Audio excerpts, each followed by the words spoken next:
Hello friends, welcome to LK academy. मैं आकाश मेहता। आज हम डिस्कस करेंगे current affairs January second week के। Let's start with the first news. Okay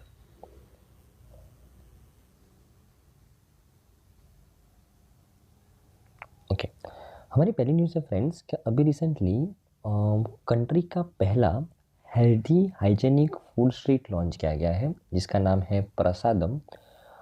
उसके बारे में बात करते हैं। आप यहाँ पे ये पिक्चर में देख सकते हो, ये कंट्री का पहला हेल्दी हाइजीनिक फूड स्ट्रीट है बराबर नाम, और जिसका नाम क्या है, प्रसादम, राइट। चलो, कहाँ पे लॉन्च किया गया है, किसके द्वारा लॉन्च किया गया है, उसके बारे में बात करते हैं। ओके, डॉक्टर मनसुख मांडविया जो हमारे यूनियन मिनिस्टर है हेल्थ एंड फैमिली वेलफेयर के, उनके द्वारा प्रसादम को इनोग्रेट किया गया है, जो कंट्री का पहला healthy and hygienic food street है। कहाँ पे? तो उज्जैन मध्य प्रदेश के अंदर। उज्जैन मध्य प्रदेश के अंदर कंट्री का पहला healthy and hygienic food street launch किया गया है। किसके द्वारा इसका इनोग्रेशन किया गया? तो हमारे जो हेल्थ एंड फैमिली वेलफेयर के जो मिनिस्टर हैं डॉक्टर मनसुख मांडविया, उनके द्वारा इसका इनोग्रेशन किया गया है बराबर ना, राइट।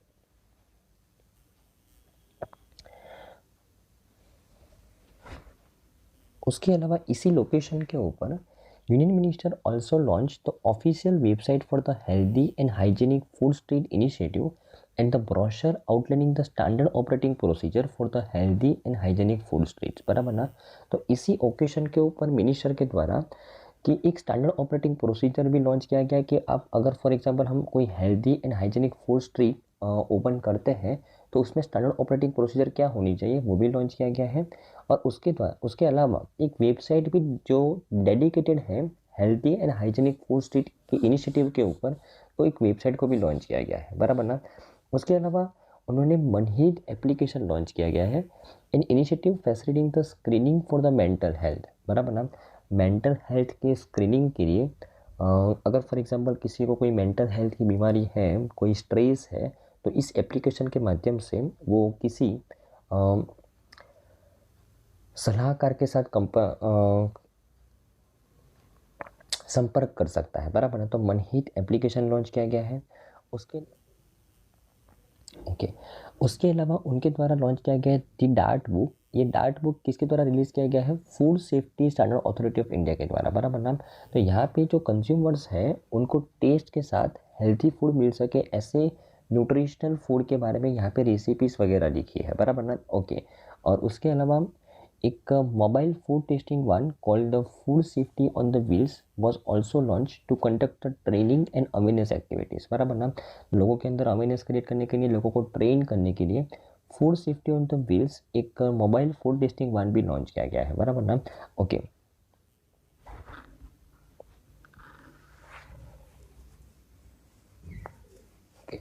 एक सिंपल न्यूज़ है बराबर ना। एक जस्ट रिवाइज कर लेते हैं उसमें से क्या क्या क्वेश्चंस बन सकते हैं। तो अभी रिसेंटली यूनियन मिनिस्टर जो हमारे हेल्थ एंड फैमिली वेलफेयर के जो मिनिस्टर है डॉक्टर मनसुख मांडविया के द्वारा इनोग्रेट किया गया प्रसादम, वो कहाँ पे लॉन्च किया गया? प्रसादम क्या है? तो प्रसादम इंडिया का first healthy and hygienic food street है। उज्जैन मध्य प्रदेश के अंदर इसका इनोग्रेशन किया गया है।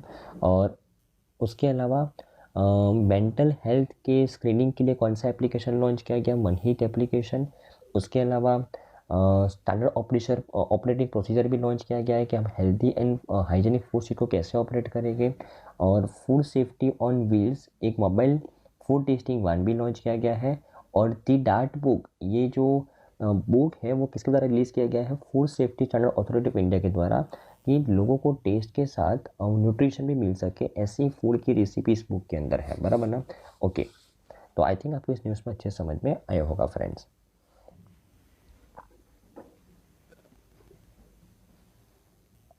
चलो, हमारी नेक्स्ट न्यूज़ है फ्रेंड्स, अभी रिसेंटली कैबिनेट के द्वारा कुछ अप्रूवमेंट्स दिए गए हैं, और उसमें से एक अप्रूवमेंट है कैबिनेट नोट्स टू पृथ्वी विज्ञान स्कीम। पृथ्वी स्कीम को कैबिनेट के द्वारा अप्रूवमेंट मिला है। अब ये पृथ्वी स्कीम क्या है उसके बारे में समझते हैं बराबर ना। Okay, union cabinet which is chaired by the PM Modi, उनके द्वारा अभी अप्रूव किया गया एक overarching scheme Prithvi Vigyan of ministry of earth science with total outlay of 4797 crore and the scheme will be implemented during the period from 2021 to 2026। ये scheme 2021 से लेकर 2026 तक 5 साल के लिए ये स्कीम इम्प्लीमेंट होगी। मिनिस्ट्री ऑफ अर्थ साइंस के द्वारा यहाँ पे फाइनेंशियल आउटले कितना लॉन्च किया गया है इस स्कीम के लिए, 4797 करोड़। और पृथ्वी विज्ञान उसका नाम है, बराबर नाम। ओके, आप यहाँ पे देख सकते हो ये स्कीम को इम्प्लीमेंट किया जा रहा है 2021 से लेकर 2026, मतलब ये स्कीम ऑलरेडी लॉन्च हो चुकी है। तो अभी रिसेंट न्यूज़ में क्यों है वो समझते हैं। अगर मैं पृथ्वी स्कीम की बात करूँ तो it is an acromion for promoting the research in the earth system science technology and human resource development, right. तो अर्थ सिस्टम के अंदर जो साइंस टेक्नोलॉजी और ह्यूमन रिसर्च डेवलपमेंट के अंदर रिसर्च करने के लिए यहाँ पे ये स्कीम को लॉन्च किया गया है, बराबर ना। The scheme will address the 5 component of the earth system: atmosphere, hydrosphere, geosphere, cryosphere and biosphere. ये 5 अर्थ सिस्टम को ऑब्जर्व करेगी, उसके लिए रिसर्च करेगी स्कीम के अंडर में, to improve the understanding of the earth system science and to provide the reliable service, बराबर ना। तो अर्थ के इस 5 स्फीयर के ऊपर यहाँ पे इस स्कीम के अंडर में काम किया जाएगा, बराबर ना। ओके ओके, ऑब्जेक्टिव क्या है स्कीम का? तो long term observation across the atmosphere, ocean, geosphere, cryosphere and the solid earth, development of modeling systems to understand and predict the weather, ocean and the climate hazards, explore the polar and high sea region of the earth, development of technology for the exploration and sustainable harnessing of oceanic resources for the societal applications, translation of knowledge into the service for the societal, environmental and economic benefit, बराबर ना। तो यहाँ पे इस scheme का कुल मिला के अगर मैं मेन ऑब्जेक्टिव बात करूँ ना, तो अर्थ सिस्टम को एक्सप्लोर करने के लिए स्कीम को लॉन्च किया गया है, बराबर ना। Atmosphere, ocean, geosphere, cryosphere, solid earth को ऑब्जर्व किया जाएगा। यहाँ पे वेदर, ओशन और क्लाइमेट हजार्ड्स को प्रिडिक्ट करने के लिए टेक्नोलॉजी को डेवलप किया जाएगा इस स्कीम के अंडर में, राइट। हाई सी रीजन है, हाई सी रीजन किसको बोलते हैं? जो किसी देश के बॉर्डर में नहीं आता, देश के रूल के बाहर है, कोई कंट्री के रूल के बाहर जो समुद्र का रीजन है उसको बोलते हैं हाई सी रीजन। तो हाई सी रीजन के अंदर किस तरीके से एक्सप्लोरेशन करना है, कैसी टेक्नोलॉजी उसके लिए चाहिए, तो उसको डेवलप करना है यहाँ पे, बराबर ना। और उसके अलावा sustainable harnessing of the oceanic resources को और बढ़ावा देने के लिए यहाँ पे टेक्नोलॉजी को एक्सप्लोरेशन देने के लिए इस स्कीम को लॉन्च किया गया है, बराबर ना, राइट। ओके, और उसके अलावा पृथ्वी स्कीम की अगर बात करूँ तो टोटल 5 ऑनगोइंग सब स्कीम हैं जो पृथ्वी स्कीम के अंडर में मर्ज किए गए हैं। मैंने जैसे आपको बोला ना कि स्कीम कब लॉन्च किया गया था, 2021 के अंदर लॉन्च किया गया था, बराबर। मतलब ये ऑलरेडी पुरानी स्कीम है, जस्ट उसका नाम चेंज किया है। जो 5 ऑनगोइंग सब स्कीम है जो अर्थ के ऊपर, अर्थ सिस्टम के ऊपर काम कर रही है, उसको यहाँ पे मर्ज किया गया है। कौन कौन सी सब स्कीम है? तो atmosphere and climate research modelling observing system and service ACROSS, ocean service modelling application resource and technology OSMART, polar science and cryosphere research PACER, seismology and geo science SAGE. तो ये स्कीमों को सबमर्ज करके ये पृथ्वी scheme का नाम launch किया गया है, बराबर ना, ध्यान में रखना है। तो पृथ्वी स्कीम अभी मिनिस्ट्री ऑफ अर्थ साइंस के द्वारा लॉन्च किया गया है। टोटल उसके लिए कितना फाइनेंशियल आउटले अभी प्रोवाइड किया गया है? 4797 करोड़ रुपीस यहाँ पे लॉन्च किया गया है। और पृथ्वी स्कीम की अगर बात करें, अर्थ सिस्टम के जो 5 स्फीयर है, atmosphere, hydrosphere, geosphere, cryosphere and biosphere को यहाँ पे ऑब्जर्व करना, उसके ऊपर रिसर्च करना, टेक्नोलॉजीज़ को डेवलप करना, ये सब ऑब्जेक्टिव से स्कीम को लॉन्च किया गया है। ये कोई पूरी नई स्कीम नहीं है। इस स्कीम के अंदर टोटल 5 पुरानी जो सब स्कीम थी उसको मर्ज किया गया है। कौन कौन सी? तो अक्रॉस, ओस्मार्ट, पेसर और सेज, ये स्कीम को मर्ज करके ये स्कीम को बनाया गया है। सिंपल, बराबर ना। ओके,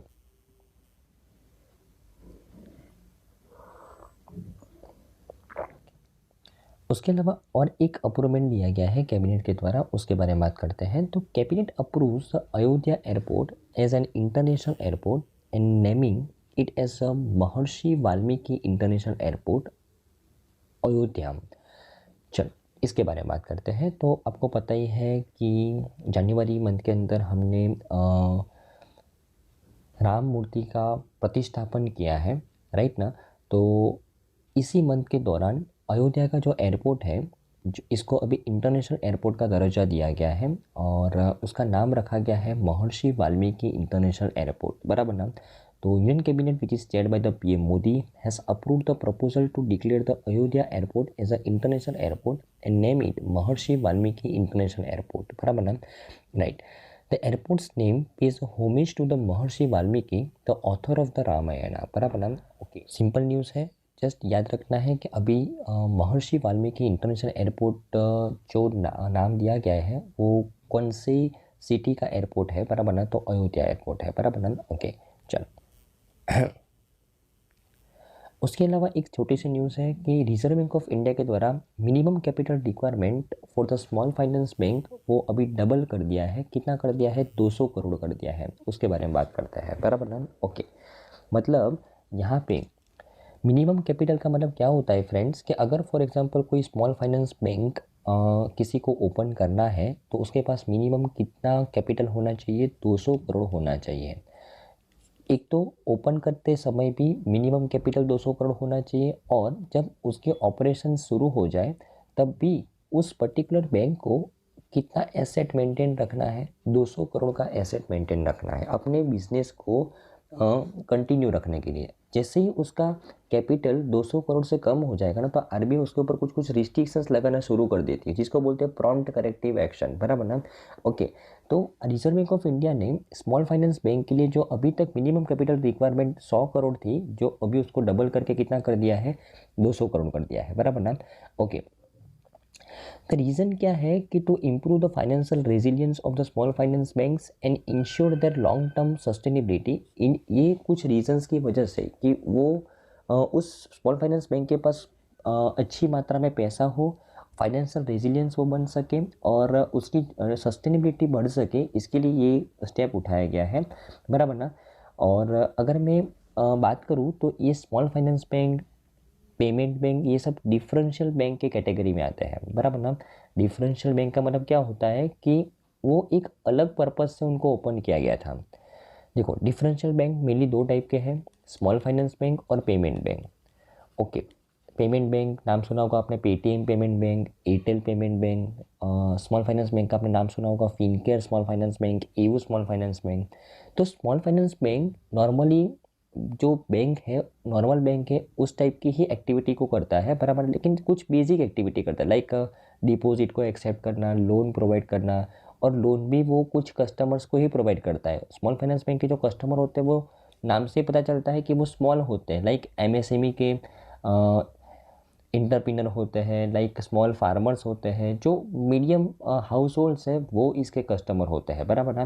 जो रिच पब्लिक है वो स्मॉल फाइनेंस बैंक के कस्टमर नहीं होते हैं, राइट। लेकिन स्मॉल फाइनेंस बैंक डिपॉजिट को एक्सेप्ट भी करती है और लोन भी प्रोवाइड करती है, लेकिन पेमेंट बैंक के अंदर मात्र पैसा जमा किया जा सकता है, बराबर ना, डिपॉजिट किया जा सकता है, वो पैसा लैंड नहीं करती, लोन प्रोवाइड नहीं करती।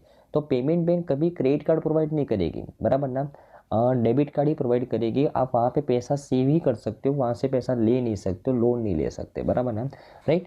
ओके, तो स्मॉल फाइनेंस बैंक और पेमेंट बैंक दोनों डिफरेंशियल बैंक के एग्जांपल्स हैं, और अभी यहाँ पे हम बात किसकी कर रहे हैं?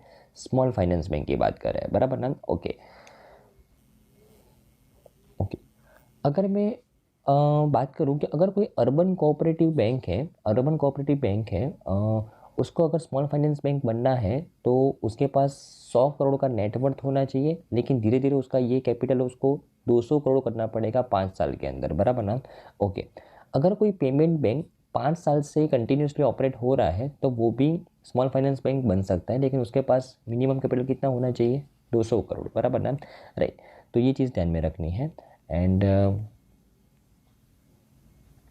जैसे मैंने आपको बात की कि स्मॉल फाइनेंस बैंक का जो बेसिक बैंकिंग सर्विस प्रोवाइड करता है, लाइक लैंडिंग और एक्सेप्टिंग डिपॉजिट, उसके जो टारगेट कस्टमर्स है वो स्मॉल फार्मर्स है, स्मॉल बिजनेसमैन है, अनऑर्गेनाइज वर्कर्स है, एमएसएमई इंटरप्राइजेस है, वो उसके टारगेट कस्टमर है, बराबर ना, ध्यान में रखना है। ओके, तो अगर मैं रिजर्व बैंक ऑफ इंडिया की बात करूँ फ्रेंड्स, तो उसके गवर्नर है शक्तिकांत दास, हेडक्वार्टर मुंबई महाराष्ट्र के अंदर है, और 1 अप्रैल 1935 से इसका ऑपरेशन शुरू हुआ था, बराबर ना। ओके, तो आई थिंक आपको इस न्यूज़ में अच्छे समझ में आया होगा फ्रेंड्स, बराबर ना।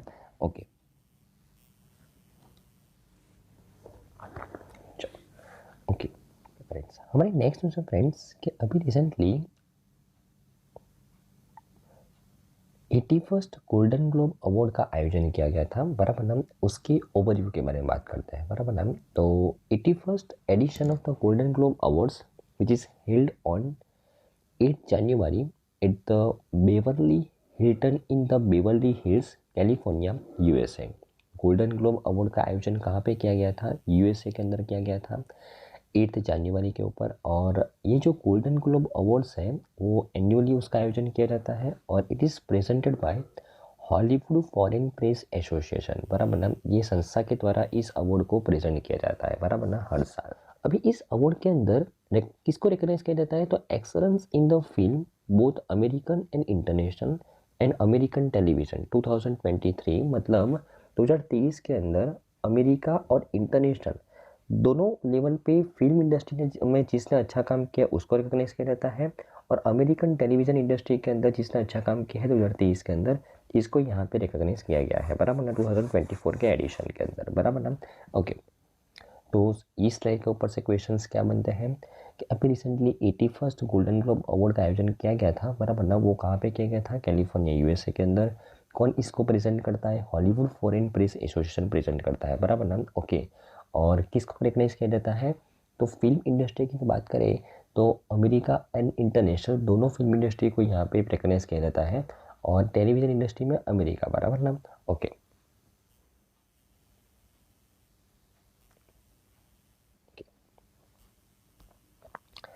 अगर मैं इस अवार्ड्स के हाइलाइट्स के बारे में बात करूं फ्रेंड्स, तो 5 बार ऑस्कर नॉमिनी क्रिस्टोफर नोलन की फिल्म इस बार लॉन्च की गई थी, ओपनहेमर।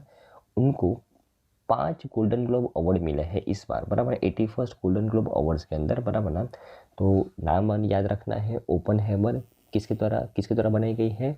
Christopher Nolan. ये क्रिस्टोफर नोलन और कोई नहीं, जो 5 बार ऑस्कर के लिए नॉमिनी हो चुके हैं, बराबर ना, उनकी फिल्म को यहाँ पे 5 गोल्डन ग्लोब अवार्ड मिले हैं, बराबर ना। कौन कौन सी कैटेगरी में? तो best film in drama, best actor in drama, best supporting actor and for the best original score by Ludwig Goransson, बराबर ना। ये 5 अलग अलग कैटेगरी के अंदर इस मूवी को यहाँ पे गोल्डन ग्लोब अवार्ड मिला है, बराबर ना। ओके, क्रिस्टोफर नोलन जो इस मूवी के डायरेक्टर प्रोड्यूसर है, बराबर ना, won his career first Golden Globe award for the best director for his film Oppenheimer. Christopher Nolan, उनको अपने करियर का पहला award for the best director के लिए मिला है, बराबर ना, इस ओपनहेमर के लिए, बराबर ना, राइट। और गोल्डन ग्लोब के लिए वो 6 टाइम नॉमिनी हो चुके हैं हालांकि, बराबर ना, लेकिन उनको पहली बार ये अवार्ड मिला है, बराबर ना। Okay, Cillian Murphy won the Golden Globe for the Best Male Actor in the Drama for his role as the father of the atomic bomb, J Robert Oppenheimer, बराबर ना। तो इस मूवी के अंदर जो बेस्ट जो एक्टर थे Cillian Murphy, उनको बेस्ट एक्टर का अवार्ड मिला मेल कैटेगरी में, ड्रामा कैटेगरी में, बराबर ना। उन्होंने इस मूवी के अंदर father of the atomic bomb J Robert Oppenheimer का उन्होंने किरदार निभाया था, बराबर ना। Okay, Lily Gladstone won the best female actor in the drama for the Martin Scorsese Killers of the Flower Moon, बराबर ना। तो best female actor in the drama किसको मिला? लिली ग्रैंडस्टोन को मिला। किसके लिए मिला? Killers of the Flower Moon, बराबर ना। ये किसकी मूवी है? मार्टिन स्कोरिस की मूवी है, बराबर ना, ध्यान में रखना है। तो यहाँ पे golden Globe award 5 golden Globe award कौन सी फिल्म को मिला? ओपनहेमर। किसके द्वारा बनाई गई है? Christopher Nolan. उसके अलावा कौन कौन सी कैटेगरी में ओपनहेमर को यहाँ पे अवार्ड मिला? बेस्ट एक्टर का अवार्ड किसको मिला? सिलियन मुर्फी। और बेस्ट फीमेल एक्टर का, बराबर ना, तो लिली ग्लैडस्टोन, बराबर ना, ध्यान में रखना है। ओके, ओके, इसके अलावा Margot Robbie and Ryan Gosling starrer Barbie had 9 nominations and Oppenheimer had 8 nominations at the Golden Globe, बराबर ना। तो इस 81st गोल्डन ग्लोब के अंदर टोटल 9 नॉमिनेशंस मिले थे कौन सी मूवी को? बारबी मूवी को, बराबर ना। और 8 नॉमिनेशंस मिले थे गोल्डन ओपनहेमर को। 8 में से 5 अवार्ड मिले ओपनहेमर को, ध्यान में रखना है, राइट। और उसके अलावा ये जो बारबी मूवी है वो किसकी मूवी है? ग्रेटा जर्विक की मूवी है, बराबर ना। became the first film to win the cinematic and the box office achievement at the Golden Globe। तो आपको पूछा जाए अगर cinematic and box office achievement का पहला अवार्ड किसको मिला? ग्रेटा ग्रीवी की फिल्म है बारबी, बराबर ना, उसको मिला, ध्यान में रखना है, बराबर ना। ओके, अगर मैं गोल्डन ग्लोब अवार्ड्स के बारे में बात करूं तो are one of the most prestigious award given in the both American and international film and television. First Golden Globe award का आयोजन 1944 के अंदर किया गया था और वो हर साल हॉलीवुड फॉरेन प्रेस एसोसिएशन के द्वारा दिया जाता है, बराबर ना, ध्यान में रखना है। ओके, तो इस पूरे अवार्ड्स के सभी कैटेगरीज के अंदर जितनी भी कैटेगरीज हमारे लिए इंपॉर्टेंट हैं, best actor in the male, best actor in the female, best movie in the drama category, okay, दोनों मूवी के बारे में, ओपन हैमर और बारबी, दोनों मूवी के बारे में आपको ध्यान में रखना है, बराबर ना। ओके, चलो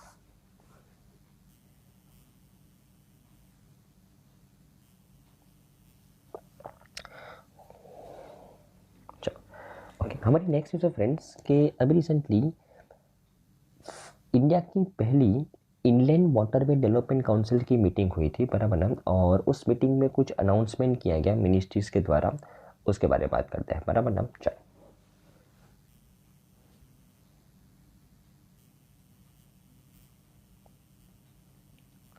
okay, the first meeting of the Inland Waterway Development Council, which is chaired by the Indian Minister Sadanand Sonowal, Ministry of Ports, Shipping and Waterway, committed an investment of rupees 45,000 crore for the development of the river cruise tourism in the India, बराबर ना। Okay, अभी देखो नाम, meeting का नाम ही आपको यहाँ पे ध्यान रखना है कि इनलैंड वाटरवे डेवलपमेंट काउंसिल।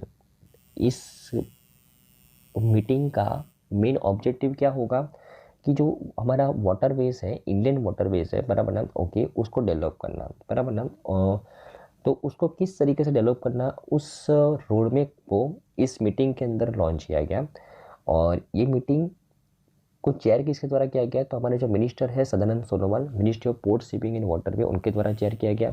और इसी मीटिंग के दौरान 45,000 करोड़ का आउटले लॉन्च किया गया है, किसके लिए, for the development of the river cruise tourism in the India, बराबर ना, ध्यान में रखना है। अभी ये 45,000 करोड़ में से 35,000 crore of this sum has been allocated for cruise vessels. Cruise vessels के डेवलपमेंट के लिए 45,000 करोड़ रुपीस अलोकेट किए गए हैं और 10,000 crore set aside for the development of the cruise terminal infrastructure by 2047, बराबर ना।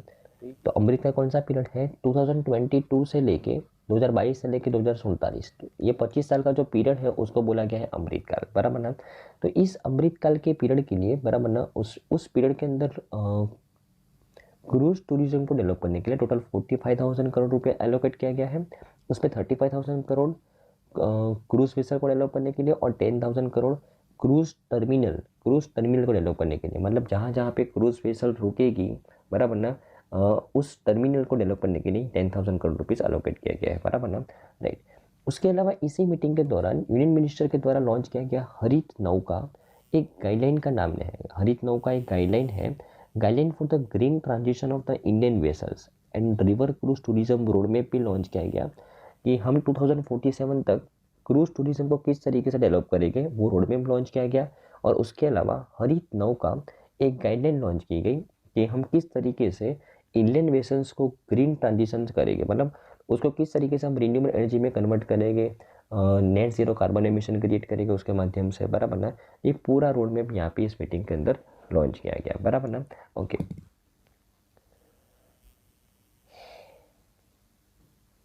अगर मैं इस मीटिंग की बात करूँ तो ये मीटिंग कहाँ पे हेल्ड हुई थी, तो पहली मीटिंग थी, इसके लिए आपको पता होना चाहिए। तो ये मीटिंग हुई थी एक एमवी गंगेश क्वीन वेसल के ऊपर, बराबर ना, at the Kolkata dock complex in the Kolkata West Bengal. तो एक वेसल के अंदर हुई थी, एमवी गंगेश क्वीन वेसल के अंदर, बराबर ना। ओके, इस मीटिंग को ऑर्गेनाइज किया था Indian waterway authority of India के द्वारा। और ये Indian waterway authority of India क्या है, तो एक नोडल एजेंसी है for the Indian waterway in India, बराबर ना। Okay, ministry of port, shipping and waterway के अंडर में काम करती है, बराबर ना। ओके,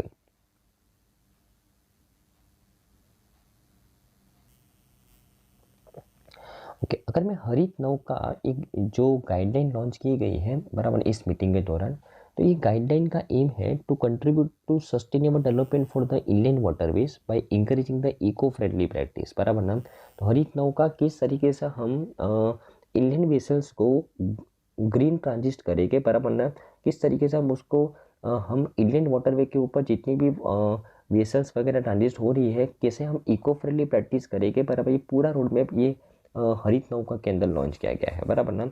और अगर मैं river cruise tourism road map 2047 की बात करूँ, तो अभी जो 8 ऑपरेशनल वाटरवे है, बराबर ना, क्रूज टूरिज्म के लिए, उसको ऐड करके हम 26 एडिशनल वाटरवे को हम ऐड करेंगे 2047 तक। अभी जो number of cruise circuit with the night stay, अभी अब number of cruise circuit with the night stay कितने हैं? 17 है इंडिया के अंदर, जिसको हम बढ़ा के कितना कर देंगे? 2047 तक 80 कर देंगे, बराबर ना। और अभी जो क्रूज टर्मिनल्स जहाँ पे क्रूज रुकते हैं, बराबर ना, वो कितने हैं? 15 है, जो बढ़ा के हम कितना कर देंगे? 185 कर देंगे, बराबर ना। अभी जो क्रूज टूरिज्म ट्रैफिक है हमारा विद द नाइट स्टे, जो 5000 के आसपास है, जिसको हम बढ़ा के 1.20 लाख कर देंगे 2047 तक। तो इतनी चीज़ों को ध्यान में रखना है, बराबर ना।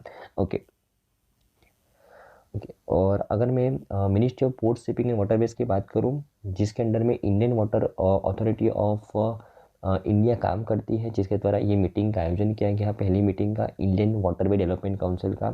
तो ये ministry of port shipping and waterway, हमारे यूनियन मिनिस्टर है उसके सदानंद सोनोवाल, और मिनिस्टर ऑफ स्टेट है श्रीपाद यसो नायक और शांतनु ठाकुर, पर अपना ध्यान में रखना है। ओके, चलो।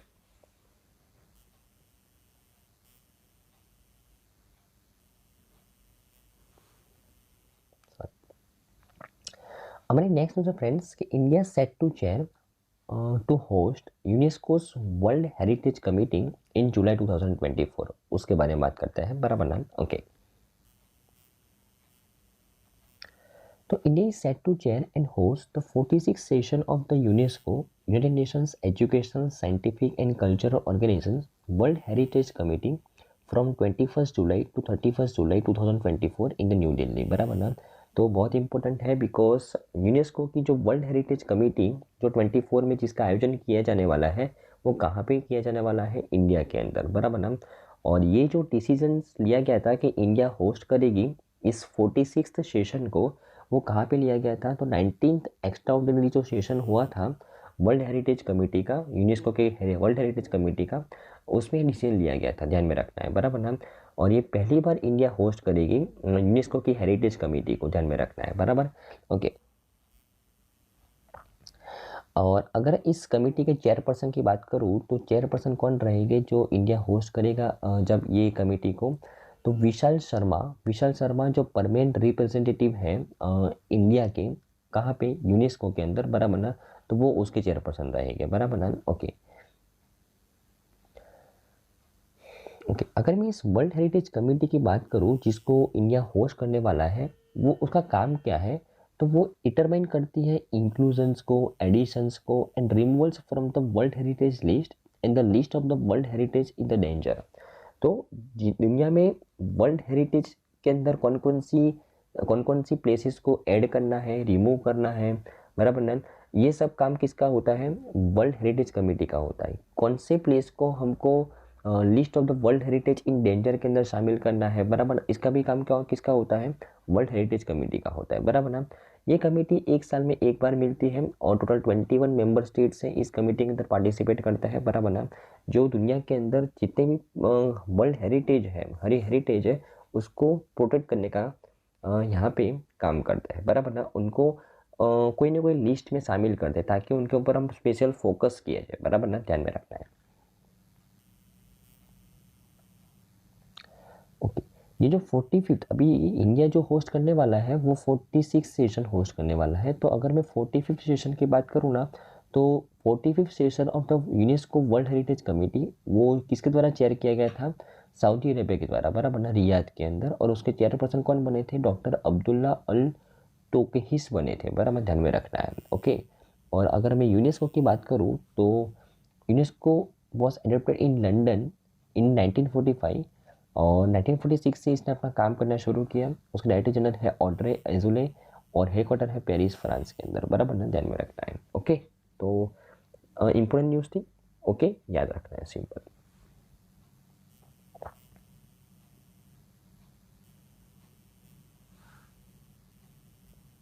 ओके। हमारे नेक्स्ट यूजर फ्रेंड्स कि अभी recently director general of civil aviation के द्वारा पायलट के लिए कुछ रूल्स के अंदर अमेंडमेंट किया गया है और उसके बारे में बात करते हैं। तो directorate general of civil aviation has introduced substantial revisions to its flight duty time limitations regulations to address the fatigue among the pilots and crew and enhance the overall flight safety। बराबर ना। तो जो pilots की जो complaint थी कि वो बहुत थक जाते हैं, बराबर ना, और उसके अलावा फ्लाइट सेफ्टी को इम्प्रूव करने के लिए यहाँ पे फ्लाइट ड्यूटी टाइम लिमिटेशंस के अंदर कुछ चेंज किया गया है director general of civil aviation के द्वारा, उसके बारे में बात करते हैं, बराबर ना।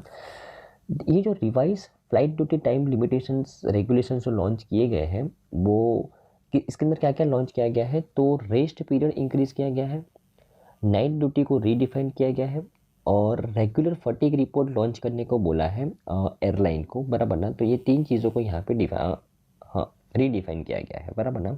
ओके, अगर मैं इस रिवाइज रेगुलेशंस के बारे में बात करूं तो director general of civil aviation has increase the mandatory weekly rest period for the flight crew to 48 hours from the previous 36 hours. जो फ्लाइट क्रू मेंबर्स हैं उनको पहले कितना मैंडेट किया गया था कि भाई आपको एक वीक के अंदर 36 आवर्स का रेस्ट करना है, अभी उसकी जगह पे 48 आवर्स का रेस्ट करने को बोला गया है। उसके अलावा जो director general of civil aviation also cut the maximum flight duty period to 10 hours from 13 hours for the pilots working at the night, बराबर ना। तो जो पायलट नाइट के दौरान काम कर रहा है, बराबर ना, नाइट का डेफिनेशन पहले 12 से 5 था, अभी 12 से कितना कर दिया है, 6 कर दिया है, बराबर ना। राइट, नाइट का ड्यूटी पहले कितना से कितना माना जाता था, 12 से 5, अभी 12 से 6 माना जाता है। और जो भी पायलट नाइट ड्यूटी में काम करते हैं उनको जो पहले 13 आवर्स काम कर सकते थे, अभी उनको कितने आवर्स को काम करने को बोला है, 10 आवर्स, बराबर ना। मैक्सिमम फ्लाइट ड्यूटी पीरियड कितना होगा, 10 आवर्स, बराबर ना। ओके ओके, और नाइट के दौरान जो नंबर ऑफ फ्लाइट लैंडिंग है, जो पहले मैक्सिमम कितने थे, 6, अभी मैक्सिमम कितने कर दिए हैं, 2 कर दिए हैं, बराबर ना। ओके ओके, जैसे मैंने आपको बताया कि नाइट का टाइम पहले 12 से 5 था, अभी कितना कर दिया, 12 से 6 कर दिया है, बराबर ना। ओके, उसके अलावा director general of civil aviation के द्वारा ऑल एयरलाइन ऑपरेटर्स को मैंडेट किया गया है कि उनको क्वार्टरली फटीग रिपोर्ट भी तैयार करना पड़ेगा, बराबर, ताकि डायरेक्टर जनरल सिविल एविएशन उसके इस स्टेप को एनालाइज कर सके, बराबर ना। एक और लिमिटेशन अनाउंस की गई है director general of civil aviation के द्वारा कि जो फ्लाइट जो 14 आवर्स से ज़्यादा कंटिन्यूसली ट्रैवलिंग कर रही है, बराबर ना, मतलब जो लॉन्ग डिस्टेंस की फ़्लाइट्स है, बराबर ना। ओके, वो मैक्सिमम एक साथ 17 आवर्स, बराबर ना, 17 आवर्स ट्रैवलिंग कर पाएगी, बराबर ना। उसके बाद उसका जो नेक्स्ट साइकिल होगा, उसकी जो नेक्स्ट फ्लाइट होगी, बराबर, वो कितने टाइम के बाद शुरू होगी, बराबर ना, 120 आवर्स, बराबर ना। ओके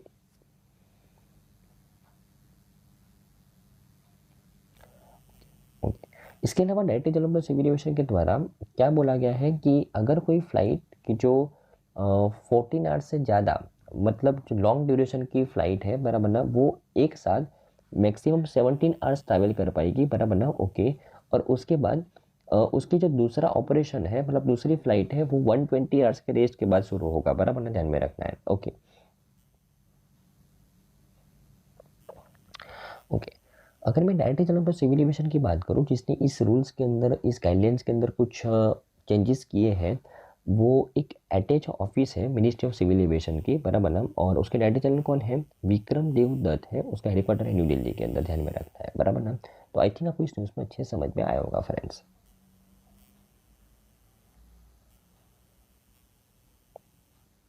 ओके, जो हमारे नेक्स्ट जो फ्रेंड्स हेनले पासपोर्ट इंडेक्स के ऊपर, बराबर ना।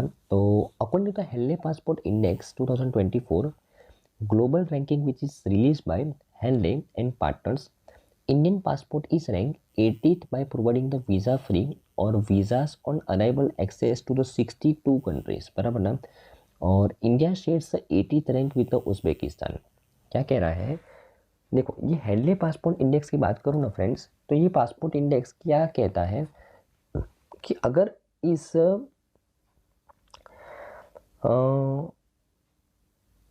ओके, कि अगर इंडिया का पासपोर्ट आपके पास है तो आप इंडिया के पासपोर्ट के माध्यम से 62 कंट्रीज़ के अंदर वीज़ा फ्री या तो वीज़ा ऑन अराइवल जा सकते हो। इंडिया का पासपोर्ट इतना मजबूत है। और इंडिया का रैंक ये इस इंडेक्स के अंदर कौन सा है, 80th रैंक है। और किसके साथ उसने अपना रैंक शेयर किया है, उज्बेकिस्तान के साथ, बराबर ना। ओके, अगर मैं प्रीवियस एडिशन की बात करूं तो इंडिया का रैंक था 83rd, अभी कितना हो गया है, 80 हो गया है। और प्रीवियस एडिशन में इंडिया का पासपोर्ट अगर आपके पास होता तो आप कितनी कंट्रीज़ में वीज़ा फ्री या तो फिर वीज़ा ऑन अराइवल जा सकते थे, 58 कंट्रीज़ के अंदर, और अभी 62 कंट्रीज़ के अंदर जा सकते।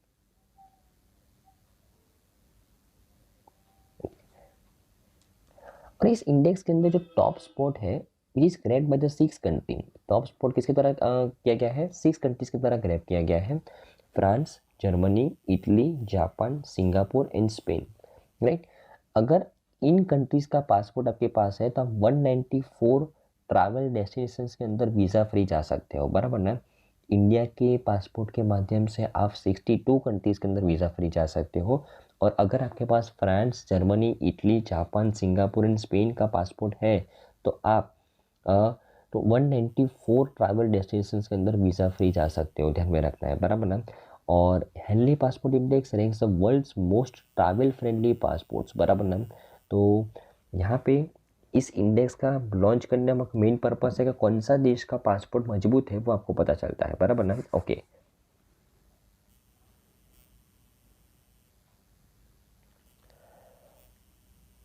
ओके, और अगर मैं जापान और सिंगापुर की बात करूँ तो Japan and Singapore have consistently head the top spot for the past 5 years, बराबर ना। और इस बार तो 5 कंट्रीज की तरह टॉप स्पॉट हासिल किया गया है, बराबर ना। Finland, Sweden and South Korea are tied in the second place. And अगर आपके पास फिनलैंड, स्वीडन और साउथ कोरिया का अगर पासपोर्ट है तो आप 193 कंट्रीज के अंदर वीज़ा फ्री जा सकते हो, बराबर ना। Austria, Denmark, Iceland and the Netherland are the third with access to the 192 destinations, बराबर ना। ओके, और अगर मैं वर्ल्ड के वीक पासपोर्ट के बारे में बात करूं तो अफगानिस्तान का पासपोर्ट है। अगर आपके पास अफगानिस्तान का पासपोर्ट है तो आप 28 नेशंस के अंदर वीज़ा फ्री जा सकते हो। सीरिया 103 नंबर पे, अफगानिस्तान 104 नंबर पे था। सीरिया का नंबर 103 नंबर पे है, क्यों, क्योंकि अगर आपके पास उसका पासपोर्ट है तो आप 29 नेशंस के अंदर वीज़ा फ्री जा सकते हो, बराबर ना। इराक 102 नंबर पे, 31 नेशंस के साथ वीज़ा फ्री जा सकते हो। तो कुछ बॉटम 3 भी याद रखना है आपको, बराबर ना। ओके, ओके, अगर मैं इस रिपोर्ट के असेसमेंट के बारे में बात करूं तो the Henley passport index compares the visa free access of the 199 different passport to 227 travel destination. Total 199 nations का पासपोर्ट यहाँ पे का असेस किया गया है 227 ट्रैवल डेस्टिनेशंस के लिए। और the ranking is based on the data from the international air transport association. तो इस संस्था के पास से डेटा कलेक्ट करके ये संस्था हर साल रैंकिंग लॉन्च करती है, बराबर ना। और अगर मैं हेलेन पार्टनर्स के बारे में बात करूँ तो सीईओ कौन है, डॉक्टर जूअर स्टीफन, और हेडक्वार्टर लंदन यूके के अंदर है, बराबर ना। 1997 के अंदर उसका एस्टेब्लिशमेंट हुआ था। ओके,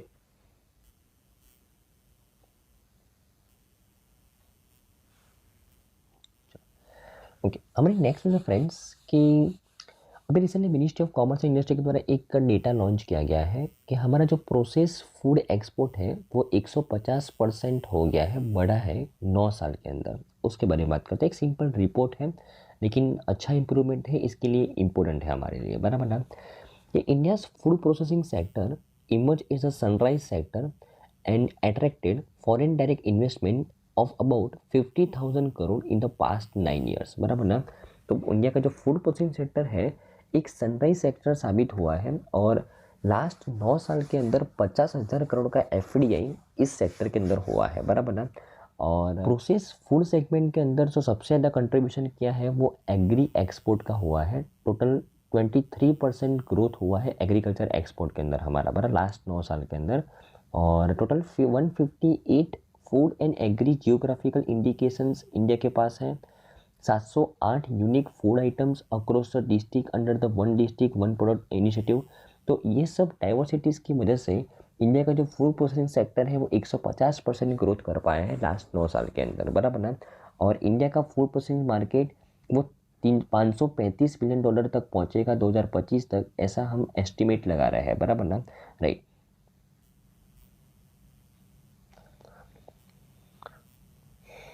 ओके, अगर मैं फूड प्रोसेसिंग सेक्टर के अंदर इंडिया के इनिशिएटिव्स के बारे में बात करूं जिसकी वजह से इतना ग्रोथ हो पाया है, तो प्रधानमंत्री किसान संपदा योजना, ये इनिशिएटिव हमने लॉन्च किया है। उसके अलावा mega food park is one of its component. ये प्रधानमंत्री किसान संपदा योजना के अंडर में ही हम मेगा फूड पार्क डेवलप कर रहे हैं। आपको पता हो कि total 7 mega food park develop किए जा रहे हैं, बराबर ना। और उसमें ये कौन सी स्कीम के अंडर में? प्रधानमंत्री किसान संपदा योजना के अंडर में, बराबर ना। उसके अलावा 1 डिस्ट्रिक्ट 1 प्रोडक्ट इनिशिएटिव लॉन्च किया गया है कि हर एक डिस्ट्रिक्ट में से उसका एक यूनिक प्रोडक्ट को डेवलप किया जाएगा और उसको मार्केटिंग प्रोवाइड किया जाएगा, उसको एक प्लेटफॉर्म प्रोवाइड किया जाएगा, बराबर ना। और उसके अलावा प्रोडक्शन लिंक इंसेंटिव भी लॉन्च किया गया है फूड प्रोसेसिंग इंडस्ट्री के अंदर। तो ये कुछ इनिशिएटिव्स की वजह से इतना ग्रोथ हो पाया है, बराबर ना। ओके,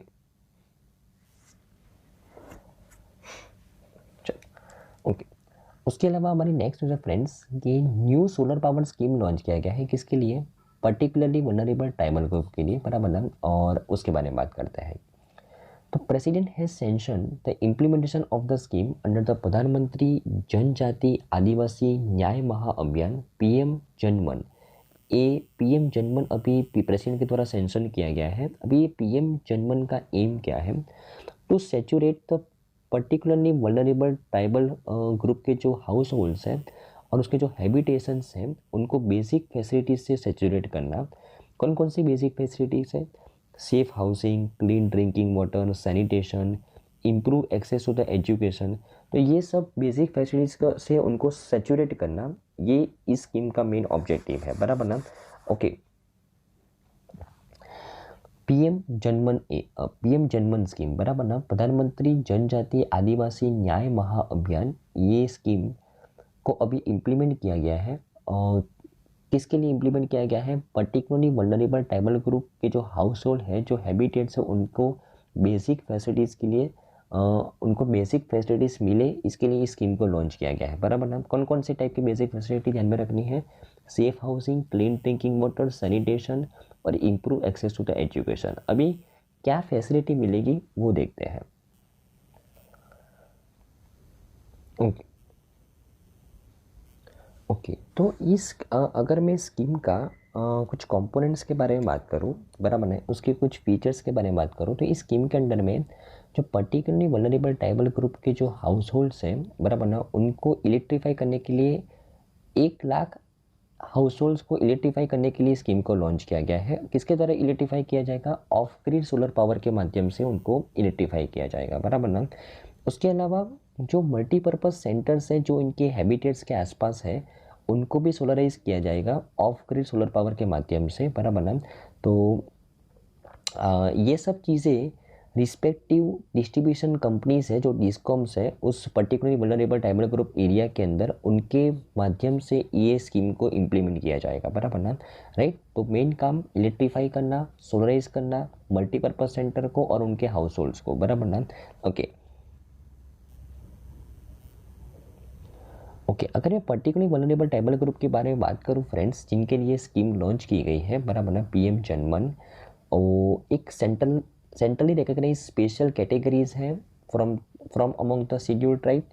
जो शेड्यूल ट्राइब कैटेगरी में है जो लोग, बराबर ना, उनमें से पर्टिकुलरली वल्नरेबल ट्राइबल ग्रुप को कैटेगराइज किया गया है सेंट्रल गवर्नमेंट के द्वारा, बराबर ना।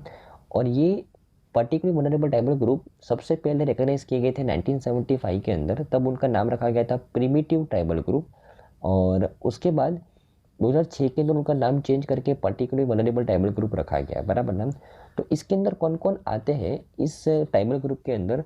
तो जो pre agriculture level of technology जिनके पास है, pre agriculture level of technology का मतलब जब एग्रीकल्चर सेक्टर डेवलप होना शुरू हुआ उसके पहले की टेक्नोलॉजी जिनके पास है, जिनके पास मॉडर्न टेक्नोलॉजी अवेलेबल नहीं है, लो लेवल ऑफ लिटरेसी है, इकोनॉमिक बैकवर्डनेस है और डिक्लाइनिंग और स्टैग्नेंट पॉपुलेशन है, बराबर ना। तो ऐसे ग्रुप को पर्टिकुलरली वल्नरेबल ट्राइबल ग्रुप माना जाता है, बराबर ना। और currently there are 75 particular vulnerable tribal groups in India, बराबर ना। तो उनके डेवलपमेंट के लिए पीएम जनमन स्कीम लॉन्च की गई है, बराबर ना। Okay,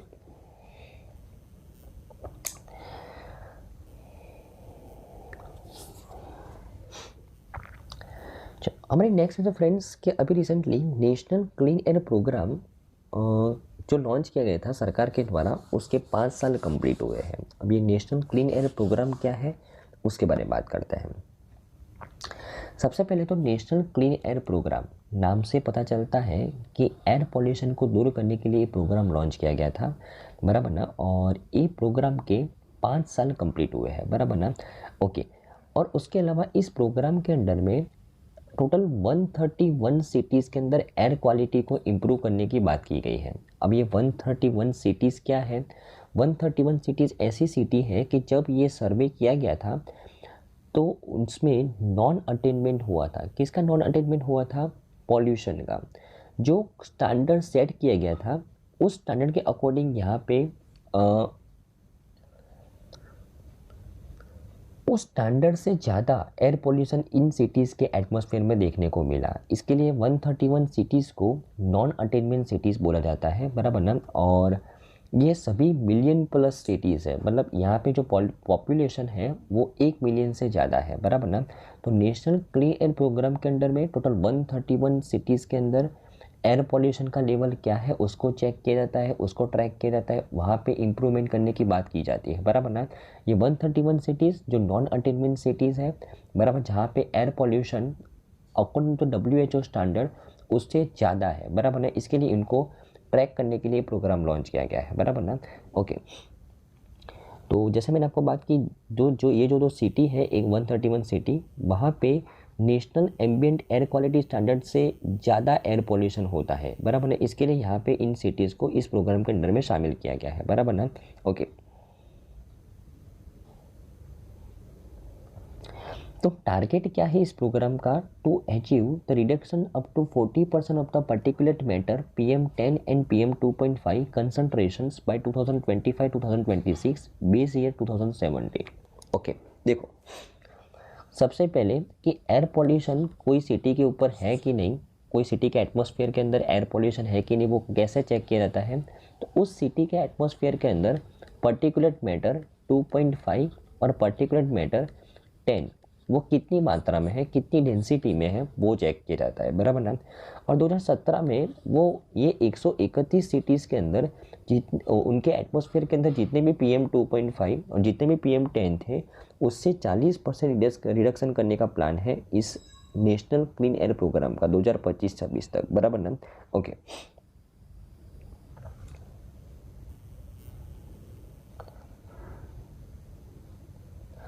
okay. और नेशनल क्लीन एयर प्रोग्राम के अंडर में ये जो सिटीज़ है जहाँ पे नॉन अटेनमेंट हासिल हुआ है उनके परफॉर्मेंस को ट्रैक करने के लिए प्राण पोर्टल भी लॉन्च किया गया है सेंट्रल गवर्नमेंट के द्वारा, बराबर ना। और पिछले 5 साल के अंदर अगर हम डेटा को ट्रैक करें तो PM2.5 जो पर्टिकुलर मैटर 2.5 है उसका जो कंसंट्रेशन है वो 21 सिटीज़ के अंदर इम्प्रूवमेंट देखने को मिला है टोटल 49 सिटीज़ में से, बराबर ना। और PM10 के कंसंट्रेशन के अंदर 24 सिटीज़ ने इम्प्रूवमेंट दिखाया है, बराबर ना। ओके। अगर मैं सिटीज़ की बात करूँ नेशनल क्लीन एयर प्रोग्राम के अंडर में वाराणसी ने अभी तक सबसे अच्छा रिडक्शन दिखाया है PM2.5 और PM10 के लेवल्स का, along with Agra and Jodhpur, बराबर ना, ध्यान में रखना है। ओके। तो नेशनल क्लीन एयर प्रोग्राम 5 साल कंप्लीट हुए, इसके लिए वो रिसेंट न्यूज़ में है। नेशनल क्लीन एयर प्रोग्राम के अंडर में टोटल 131 सिटीज़ जिसने नॉन अटेनमेंट हासिल किया है, जिसका एयर पोल्यूशन नॉर्मल स्टैंडर्ड से ज़्यादा है, उनके परफॉर्मेंस को ट्रैक किया जाता है, बराबर ना। और टारगेट है कि 2025-26 तक 40% रिडक्शन कर ले हम PM2.5 और PM10 की मात्रा को, बराबर ना। और 2017 बेस ईयर रखा गया है, बराबर ना। ये कुछ चीज़ें ध्यान में रखनी है आपको। ओके। उसके अलावा और एक इम्पोर्टेंट न्यूज़ है फ्रेंड्स कि स्वच्छ सर्वेक्षण लॉन्च किया गया है, स्वच्छ सर्वेक्षण अवार्ड्स लॉन्च किए गए हैं 2023 के, बराबर ना। तो सबसे पहले तो अगर मैं बात करूँ स्वच्छ सर्वेक्षण क्या है, ये अवार्ड क्या है, पहले उसके बारे में बात करते हैं। अगर मैं स्वच्छ सर्वेक्षण 2023 की बात करूँ तो इस बार की थीम रखी गई थी वेस्ट टू द वेल्थ, बराबर ना, वेस्ट टू द वेल्थ, बराबर। अब ये स्वच्छ सर्वेक्षण स्वच्छ भारत मिशन के अंडर में ये अवार्ड दिया जाता है, बराबर ना, कि स्वच्छ भारत मिशन अर्बन इस मिशन के अंडर में जो सिटी के द्वारा, जो स्टेट के द्वारा, जो डिस्ट्रिक्ट के द्वारा, जो वार्ड के द्वारा अच्छा परफॉर्मेंस किया रहता है उनको ये स्वच्छ सर्वेक्षण अवार्ड मिलता है, बराबर ना। ओके, इस बार की स्वच्छ सर्वेक्षण अवार्ड के अंदर एडिशनल वेटेज किसको दिया गया है? Indicator such as the source segregation of the waste, enhancement of the waste processing capacity of the cities, ये कुछ चीज़ों को एडिशनल वेटेज दिया गया है। स्वच्छ सर्वेक्षण के अंदर स्वच्छता के उपरांत एडिशनल वेटेज कि अगर कोई सिटी के अंदर द्वारा, अगर कोई राज्य के द्वारा सोर्स सेग्रीगेशन अच्छी तरीके से किया गया है, वेस्ट का सोर्स सेग्रीगेशन, वेस्ट को अच्छी तरीके से प्रोसेस किया गया है, उनके अंदर कैपेसिटी बिल्ड की है उन्होंने, तो उनको यहाँ पे स्पेशली वेटेज दिया गया है, बराबर ना, इस अवार्ड के अंदर, बराबर ना। ओके, और ये जो स्वच्छ सर्वेक्षण किया गया है वो स्वच्छ भारत मिशन 2.0 के अंडर में किया गया है। स्वच्छ भारत मिशन 2.0 कब लॉन्च किया गया? 2021 के अंदर। और इसका मेन एम क्या है कि सभी सिटीज़ को हम गार्बेज फ्री सिटीज़ बनाए 2026 तक, बराबर ना। ओके, तो स्वच्छ भारत मिशन 2.0 के परफॉर्मेंस को इवोल्यूट करने के लिए स्वच्छ सर्वेक्षण अवार्ड लॉन्च किया गया है, बराबर ना। ओके, अगर मैं इस अवार्ड के बारे में बात करूं तो Indore and Surat have jointly one the cleanest cities award, बराबर ना। तो भारत के सबसे क्लीनेस्ट सिटी कौन कौन से हैं? इंदौर एंड सूरत जॉइंटली, बराबर ना, won the cleanest cities award in Swachh Survekshan award Surat 2023 category, बराबर ना। Okay, okay, for urban centres with less than 1 lakh population, Saswad in Maharashtra वो अर्बन सेंटर के अंदर कि जहाँ पे 1 लाख से कम पॉपुलेशन है वो कैटेगरी में फर्स्ट आई है। बेस्ट परफॉर्मिंग स्टेट है महाराष्ट्र, मध्य प्रदेश एंड छत्तीसगढ़। बेस्ट सफाई मित्र सुरक्षित शहर है चंडीगढ़, और cleanest Ganga town Varanasi and Prayagraj है, बराबर ना। तो ये कुछ कैटेगरी आपको ध्यान में रखनी है। और क्लीनेस्ट सिटी अवार्ड किसको मिला है? इंदौर एंड सूरत को मिला है, बराबर ना। ओके, ओके, तो आई थिंक फ्रेंड्स आज की तमाम न्यूज़ में आपको अच्छे समझ में आएगा friends. Thank you friends, bye.